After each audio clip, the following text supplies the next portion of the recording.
So dear friends, we are almost at the end of the month of April. It's quite hot and people say the heat is increasing day by day.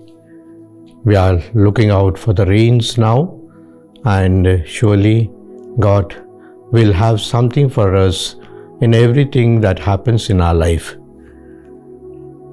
26th of April was the elections, and I am sure that all of you have gone for the voting and cast your votes for the candidates that you have preferred, always who are in the service of the nation, who are secular, who are non-communal, who are at the same time respecting the constitution and also personally not corrupt in their lives.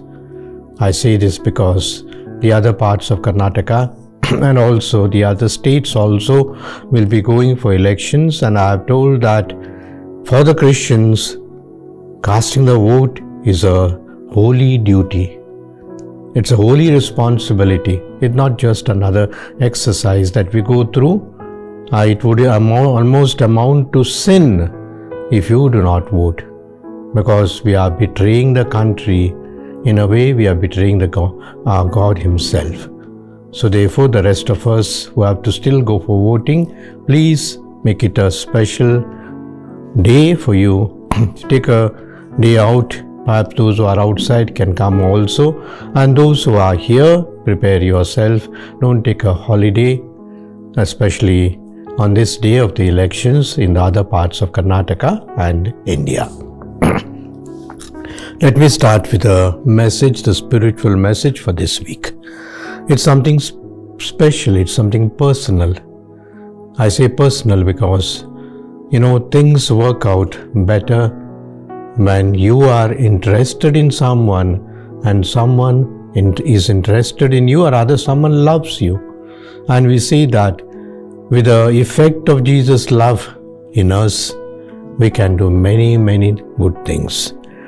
The Gospel speaks about what we call the vine and the branches. I would say the important theme in today's Gospel, today's readings, is a word that is very special: abide. Abide in me. I was counting, there are 7 times it's mentioned in this Gospel today. Gospel of John, chapter 15, verse 1 to 8. 7 times, perhaps in every line, there's a reference to abide in me. And Jesus explains this with the example of the vine and the branches. Perhaps for us it's not so much normal to have the vines, the branches that give the vines, etc. But in Israel, in Palestine, it's very common. You see acres together where they grow vines and the beautiful bunch of grapes that you can see hanging in every place. So therefore Jesus takes, as usual, Jesus doesn't take any national, international, up the hill, perhaps scientific based, not that kind of example. He just takes across the site that you can see the shepherd and the flock, the vine and the branches, the tree and its roots. There are simple things that Jesus gives as an example. So this example is very striking. Just as the vine and the branches are so much attached to each other that the branch, as it were, sucks from the vine, from the stem, its juices, its hormones, it's everything life from that. And as much as it takes from the stem, as it were, is so fruitful, is the vine, is so tasty, the vine itself. And so the saying of Jesus is, I am the vine, you are the branches. Every branch that does not bear fruit, He takes away. Of course, like any farmer, he wouldn't like to waste his place. He wouldn't like to waste his energy, his manure, his watering. And so if there is a particular branch that does not bear fruit, best thing is to cut it off. Best thing is to cut it off. And therefore, for us, it means much more than just cutting off. That means Jesus almost, I wouldn't say abandons us, but then we move away from Jesus Himself by bearing no fruit. On the other hand, Every branch that bears fruit, he prunes it. You know what's pruning? Cutting the leaves, cutting the edges, cutting the hedges also sometimes, in order that most of the soil, the manure, the water goes to the correct places, the correct leaves, the correct plants, as it were. It's not wasted on the dry leaves. It's not wasted on the extra foliage that is there. So therefore he prunes it. Whoever abides in me, as I said, the word abide is very important. You know, the word abide is not just sort of staying together or perhaps staying close to each other, but abide means you are part of that edifice, you are part of that house, part of that home, as it were, part of the room. Part of the room where Jesus is staying, abide with me. And I in him, and it is he that bears the fruit who abides in me. As I said, 7 times it is mentioned. The first reading also from the Acts of the Apostles, we can see this example, a concrete example of St. Paul himself, that St. Paul is a changed man. After his conversion, he has taken up so seriously his work of evangelization that he is just restless to go from place to place. But why? Because he abides in Jesus and Jesus abides in him. And therefore, St. Paul would take any risk, go to any this one. In today's reading, he goes to a place and the people seem to be a little scared because they know his history, a very tragic history that he had. But then Barnabas goes and introduces him to the congregation and says, no, my friends, you don't have to get afraid of Paul anymore. Paul is just the opposite now. He is on your side. He is the one who goes to preach and proclaim and is taking risk. He is also being persecuted. And this sort of brings the people close together, and from then onwards, everyone is there to take Paul here, there, and today he is taken up to Caesarea, and from there to Tarsus. Abide in me. St. Paul abided, or rather trusted in the Lord so much that God also gave him the strength. You know, the second reading also has got a beautiful sentence. Of course, when we abide, it's not just that we go and stay there, open the umbrella and open the roof, or perhaps we take shelter. Not just that. You also have to bear fruit, as was said in the Gospel. You are also to do good work. The first sentence in 1 John, second reading says, let us not talk in word. You know, we are many of us talking in words. This should be done, that should be done. This should be our attitude, that should be our commitment. I think enough of talk. St. John seems to say that enough of your talk, but talk in word and deed and truth. Talk just not in word, but in deed and truth. So that is the type of talk that we want. We have these expressions, walk the talk, walk the talk. So as you are talking, you walk whatever you are saying that you are doing. So this is also part of abiding in Jesus, being part of Jesus. And when we believe in the name of Jesus, the Son, Jesus Christ, the Son, and do whatever He pleases Him, we will keep His commandments, because He abides in God and God abides in Him. So the whole message, as I said, is in 2 words, what's called the abide and vine and the branches. So let us keep in mind and ask the Lord for His grace that we also abide in Jesus so that He abides in us. I take a particular saint that is close by. On Monday, 29th, we celebrate the feast of a special saint called Saint Catherine of Sienna. You'll be surprised why perhaps I have suddenly taken there are so many saints in the church, why suddenly Bishop is speaking about Catherine of Sienna. You know, you'll be surprised to see that she was a model of her times, perhaps even our time. She was a woman. Some mistake her to be a nun, so therefore nuns are holy and this woman must be holy. No, she was holy. but she was a lay woman. She was not a nun. Another characteristic of her, she came from a big family. 23 of them in the family. And she was one of those members perhaps, and every one of her siblings got married. But this particular child, Catherine, was showing signs of being close to the Lord. Abide in me. And therefore, her parents are surprised in the beginning, but then they stop disturbing her with the proposals that are coming, and they say that we accept that she has got a vocation, and therefore they make a special room for her in the house itself where she has chance to pray and spend a lot of hours. But what's special about her is she's a very brave lady. In her times, the kings and the princes came to consult her. And she was bold enough to tell them the truth, to say that this is this, that is that. She didn't mince words. I could say that she was more braver than men of her own times. So therefore I refer to her as a model, since we have a feast on the 29th of April, to have her as the model, especially for our women. You know, you'll be surprised to hear that she even went to the Pope.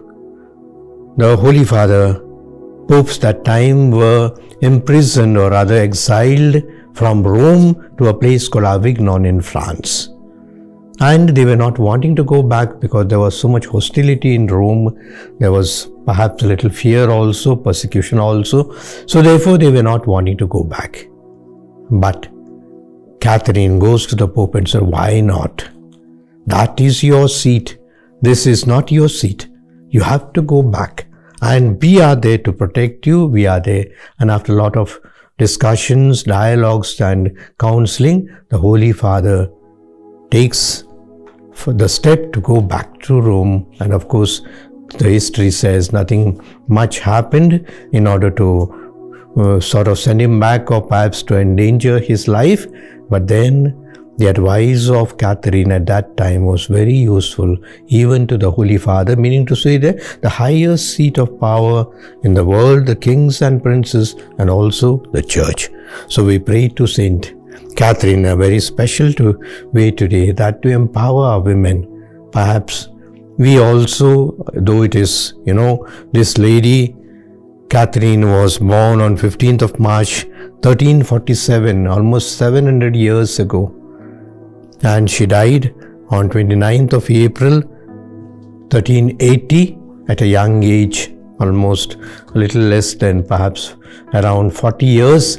But then she was a fiery, fierce, pious and holy lady. I now take you to, the month of May's beginning. The 1st of May itself is a big day for us. Before that, I can speak a little about the Holy Father's intention for the month of May.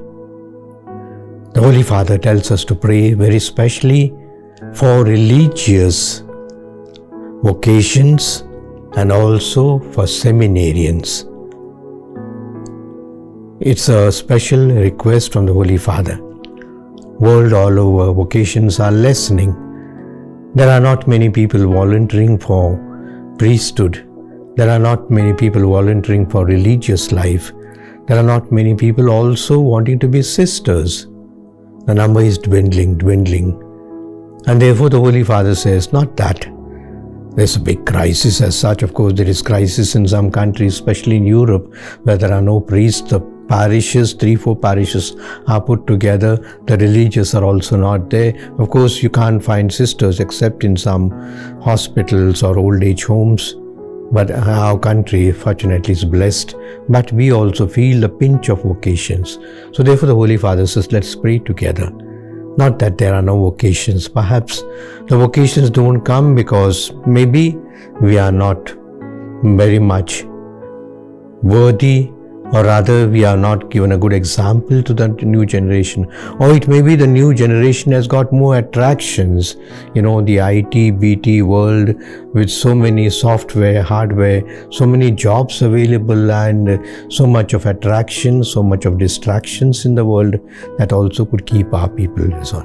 And thirdly, perhaps there is also what I don't say that is lack of commitment as such, but people don't like to commit themselves for a lifelong journey like the vocation. So therefore we pray very specially along with the Father, along with the Holy Father, for vocations among the religious and the seminarians, that is the clerical side also.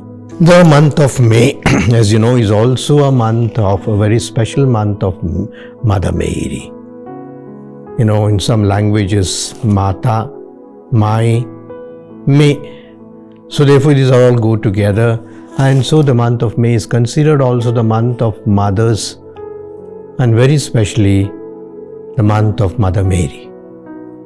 We have many feasts of Mother Mary.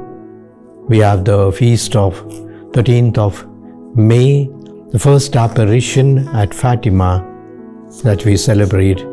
We have also the 24th of May, where we celebrate the feast of Mary, Mother, Help of Christians. Our Don Bosco fathers and Don Bosco sisters celebrate this feast, and also the help of Mary, help of Christians. She is ready to help us. And also the last day of May, 31st of May, is also celebrated as the feast day of the visitation of Mother Mary. So perhaps with these, not only the feast, but the whole month is dotted with devotions to Mother Mary. I have said it in the last time that perhaps we can think of certain pilgrimages also to Marian shrines or to the other shrines. And besides, as much of the time is spent in the house, perhaps in the name of Mother Mary, we also look at our own Mary or Mother Marys in our house, our own mothers. The mothers will be so happy to bring the children together. And perhaps a month that we spend together with the children, with the mother and the father, is a very precious time. And that's why we say let the month of May also be a month of the Rosary, the recitation of the Rosary every day of our life, every day that we are at home, perhaps the other days, even if it's not possible, that since the children are at home, the mother to say that put off the TV, let's pray together, let us perhaps recite the Rosary together, and all this union among, the spiritual union among the family, the children, the parents, perhaps will be remembered long, long. I have said it very often, children's memories are you cannot erase them. You cannot erase them. There are small things that count very much. Perhaps we as elders, we have so many things to look at, so many things to go through. We don't remember many things, but those childhood memories of holiness, going for Mass together, coming back, perhaps a little ice cream here and there, Rosary, and taking the blessing of the elders, so touching. And I think let us keep up the month of May as the month of Mother Mary. The 1st of May is a big day for us. It's called the May Day. And the May Day, of course, comes from what we call the Laborers' Day or the Workers' Day. So therefore, the 1st of May is considered a great day for the workers. And the workers celebrate. It's given us a holiday for them, so that to acknowledge that they are the foundation of our economy, the foundation of our civilization. If there were no workers, if there are no peoples to build, if there were no people to perhaps to repair, to renovate, to write, to scribble, to heal the people, all these are different types of workers that we have.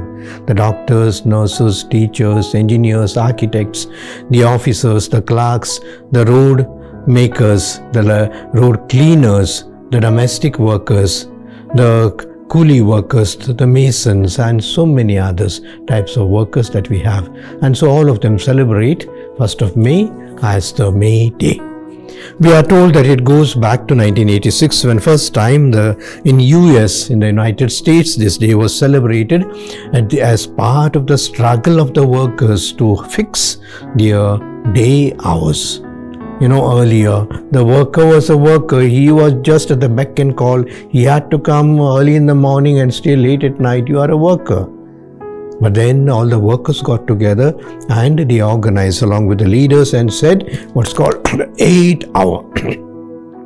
8-hour we call it now. A worker is supposed to work for only 8 hours, not 24 hours, not 16 hours, only 8 hours. And whatever is done extra, perhaps some has to be done. It's called the OT, overtime, for which more pay has to be paid, perhaps a double pay has to be paid for the extra work. And so when they succeeded in negotiating this 8-hour, all the workers in the United States in 1986 came out 1st of May and celebrated, perhaps lakhs of people on the street. On the other side, what we call the communist countries, also in Russia, we are told in 1889, the Marxist International Socialistic Congress also started celebrating the Workers' Day, because for them, worker was very important. And the workers are the ones, the people are the ones who own the property, and their money asset, which creates assets, was they considered as a very important factor in the working world. And therefore, the Russians also started celebrating it from 1889 as Workers' Day. We know that there are a lot of workers. In Bangalore itself, we have lakhs of workers. In every office, in every restaurant, in every place we have workers.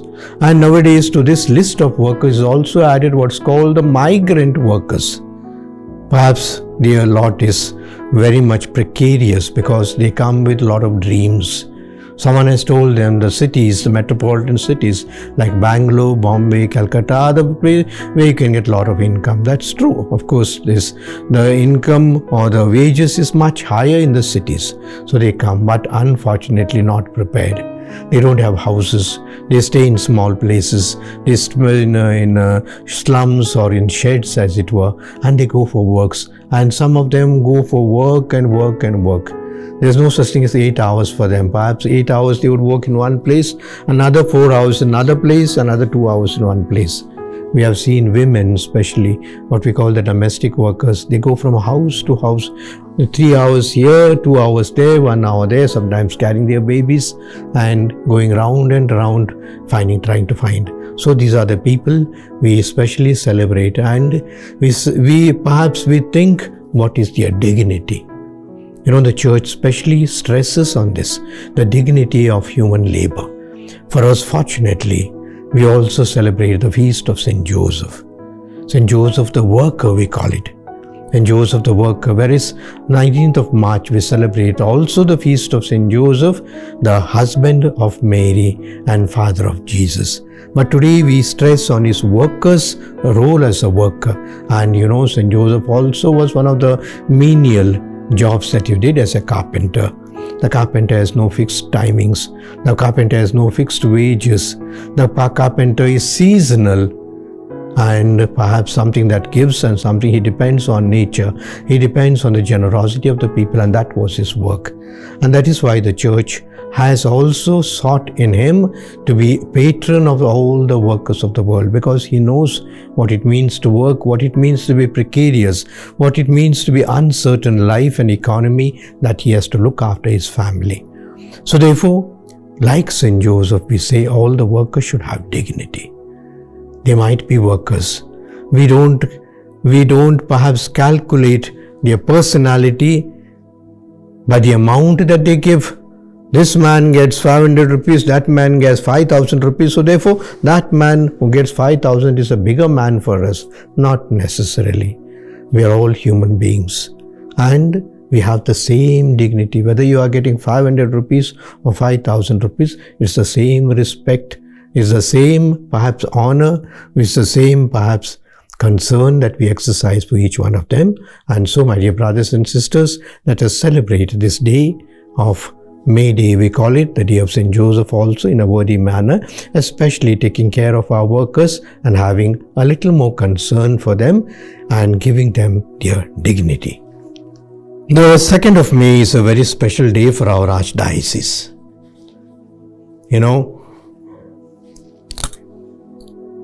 We all wait for some special days. The Archdiocese waits for this special day of what's called the day of the ordination of our priests. Many of our youngsters, we call them youngsters, we have seen them as altar servers, We have seen them in the youth. We have seen them perhaps growing and blooming and blossoming. And today they are ordained as priests and they take up responsibility. They are no longer youngsters. The church gives them the authority to go and preach, the authority to go and hear confessions, the authority to celebrate Eucharist, the authority to forgive people, and so many other things. So they are no longer boys, they are no longer youth as it were. They are grown up in maturity, and church acknowledges them by giving them what's called the sacrament of ordination. And for us Archdiocese, it's a big day, because when the new priests come to us, we all feel so happy, because they are going to be the future of our Archdiocese. In many ways, they will take the burdens from the senior priests who have brought up this diocese, who have worked in so many parishes. Sometimes a parish that was such a big one, it is divided into smaller parish. But the senior priests have done a lot of work. Every time I visit the clergy home, I say to myself, but for these priests, perhaps I would not have been here, and we would not have had so many things in the Archdiocese. It's because of their sacrifice. They had no vehicles, they had no luxuries, they had not even an AC or air conditioning, or perhaps even a fan in their rooms. But then they did wonders. And so these new priests will take charge from them.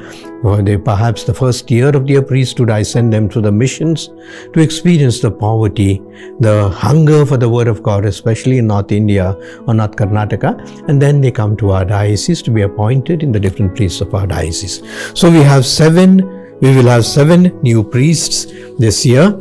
And they are from the different parishes. I mentioned them so that you parishioners also of different parishes, we have to thank you. We have to appreciate that you have also nurtured these vocations. Perhaps your families and vocations also go together, and therefore we are also grateful to you. The celebration of the ordination mass is at 10 o'clock on 2nd of May, that's Thursday.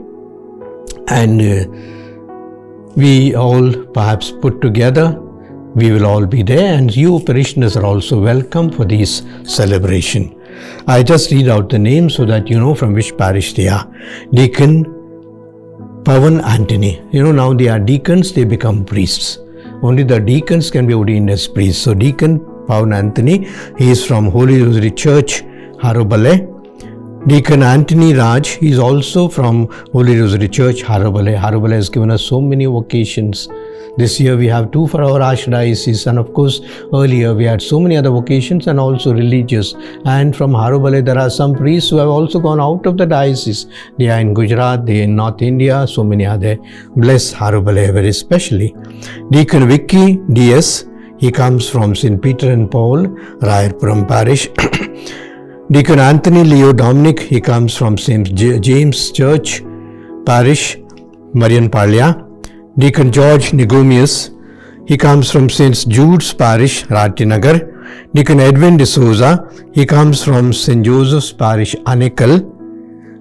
What we see is even from the peripheries we are getting vocations now. Deacon Kanikas Swami, he comes from Holy Trinity Church, Mailsandra. So these are the 7 deacons who will be ordained priests. Along with that, there is also a seminarian of ours who will be ordained a deacon on that day. He is Brother Derek Barnabas. He comes from Infant Jesus Parish, and he will be ordained also a deacon. We wish our new priests all the best. May they be the future of our diocese with their commitment and with their selfless service. I have a request here very specially. It's not only my request of everybody. As you know that already month of April is becoming dry and dry. There's a water shortage. The heat is increasing, and the government has also issued a notice that we have to conserve water as much as possible. The reason is all the wells are going dry. Perhaps the tankers are supplying, but how much can the tankers supply water? The poor people cannot buy tankers waters. The others people cannot buy the Bisleri mineral water. This also become very costly. So we have to pray for rains. We have to pray for rains. We are told that as years goes by, Because of this climate change, the rains are also affected. They don't come in time. We hope by end of May or by beginning of June we'll have the rains. Sometimes it goes on, and the misery of the people also increases. So let in every church prayers be uttered, Almighty Father, for rains, and very specially to solve the water problem in Bangalore. Let us pray for rains very specially. I now go to what's called the jewel of the Archdiocese.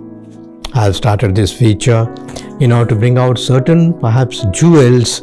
Some are hidden, some are not very obvious, some are in the form of our institutions, some are in the form of our shrines, some of us perhaps in the things that we don't even see, perhaps certain movements which are also jewels for our Archdiocese.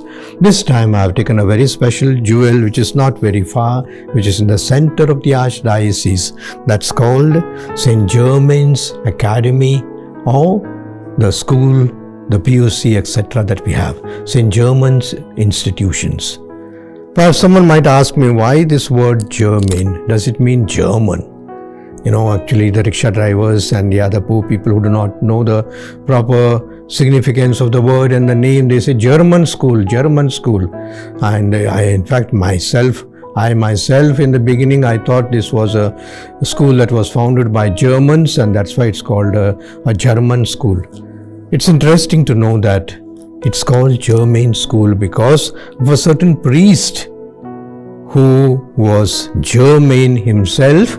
He was a French missionary, and he was known, or rather stayed in this particular campus, and he was a much loved priest who had worked in the same building which housed St. Joseph's European School of the Jesuits. So from this priest, who was called Germain, he named after his own patron saint Germain, and therefore we have St. Germain's School that we have. The origin goes back to our first pioneer Archbishop Thomas Pathukumari. In 1944, he began this school in what was called, the place that was called St. John's Hill. I can't see any hill there now, but perhaps that time it must have been a sort of a mound, and next to the cathedral, St. Francis Xavier Cathedral, and therefore St. John's Hill, that was the address that time, and St. Germain's School came up there. I don't have to say much about St. Germain's because it's one of the most, or perhaps the most loved and most wanted by the public in that particular area, and St. Germain's is one of the best schools of our Archdiocese. It stands as the pinnacle. All the other schools would like to be like St. Germain's, and fortunately, up to now, our priests have labored very hard to keep up that standard, legacy and tradition. I am told that after Father Germain, who started the school, there were many other priests who gave their life for the school. I mentioned certain names because the old comers, the old people in Bangalore might remember this priest who have sacrificed. Monsignor Stan and Monsignor Pat Araujo, both these brothers. And being brothers, perhaps they had a determination to say that they would put up their best in this particular school. There is also Father Benito de Souza. He had a brother also, and both these brothers were quite active in Bangalore, and Father Benito was the procurator of our Archdiocese and also appointed perhaps earlier as the principal of this school. Father Mervyn Coelho, a great name. Once upon a time there was what's called the Hockey Cup in Bangalore. The famous Hockey Cup was named after Father Mervyn Coelho Cup or tournament, and all the people looked after it, and those who were almost won in that cup or shield, whatever it is, were almost marked for national level hockey group. There was also Father Hilary Pereira and Father Henry Menezes, who was manager and correspondent. And then we had our generation of priests, Father Jerem Rego, Father John Rose, Monsignor Jainathan, who was also there and brought up the school very much, and presently was Father Vimal Raj Christopher, who finished his term. Father Rose, Monsignor Jainathan, and Father Vimal Raj have worked hard to bring up the school and keep the standard, the sports, the buildings, the structures, the ground, the band, and so many other things that make up for St. Germain's. And we are told that though it is only 80 years old, it is regarded as one of the most ancient schools and a school that commands respect in Bangalore. We have about 2,000 children in this school, out of which about 700 are Christians themselves. We would like to give the good education to our Christians, and therefore we encourage Christians to come to this school. I am very much impressed by what's called the illustrious alumni, ex-alumni that this school has got. Of all the fields, there are the sportsmen, there are also the industrialists, there are also the medical, the engineers, the doctors, the filmmakers, the film actors, and also perhaps what we call the army people. The highest brass was in our school. I just give a few names. There must be much more. Roger Binney. He's the chairman of the BCCI, the top body that controls cricket, and we know that he was the member of the winning team of the World Cup in 1983. In fact, he is supposed to have taken 18 wickets, that was the highest that time, and because of his efforts, the bowlers' efforts, the batters or the batsmen were also able to do their best, and Kapil Dev brought us the first time the World Cup to India. We also have Syed Kirmani, one of the best wicket keepers of India. He was also part of this team of the World Cup 1983 and perhaps one of the most revered wicket keepers of the Indian cricketing team. We have also Jude Felix, a great hockey captain of India, and he was recently, I am told, honored with what's called the Dronacharya Award, before that Arjun Award, and he was also the India coach for hockey. We also had Dr. Ranganath Nayak, an eminent cardiologist. Perhaps his name means much for many people because he has saved thousands of lives with a heart surgery. We have also the present generation of doctors also, Dr. Thomas Chandy, an ex-alumno, and also the founder of what we call the HOSMAT hospitals, the CEO of these hospitals. There are 2 or 3 of them in Bangalore. He himself was a noted orthopedician. Dr. Farad, whom I am told is the Pro-Vice Chancellor of Enopea Deemed University in Bangalore. And there was also a filmmaker of name Sultan Ahmad, who is supposed to have had 7 national awards, who passed from this school. Film actor Vinay Rai also was from this school, and of course a host of army people, the generals, the deputy generals, the army commanders, the wing commanders, major generals, vice admirals. There are so many of them. Perhaps I would go on and on if I were to repeat all their names. The results have been always 100%, and St. Germain's students are doing all over the world very well in their life. I wish St. Germain's, it's in this 80th year, many more years to come, and Father Vimal Raj, the present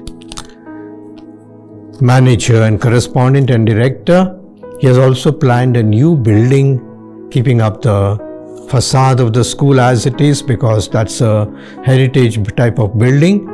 But the rest of the buildings which are in a little of the dilapidated condition because of the age of the building itself, he has planned a new building costing crores of rupees, for which we will surely seek support from our people. And St. Germain's will go on. It will stand as the beacon of light for us and for the Archdiocese, the best school in our Archdiocese. The shepherd's voice which is being presented by our beloved Archbishop, Most Reverend Dr. Peter Machado, the Archbishop of Bangalore, who takes so much of interest and concern in order to bring the various topics, the contextual aspects, in order to inform, educate, and catechize all of us, the priests, the religious, and faithful of this vast archdiocese. And I'm sure you are enjoying this program, Shepherd's Voice, and I request each one of you to share with your other colleagues, friends, and family and relatives, near and dear ones, so that everyone in this archdiocese can be more closer to listen to the Archbishop on this Shepherd's Voice, the weekly feature.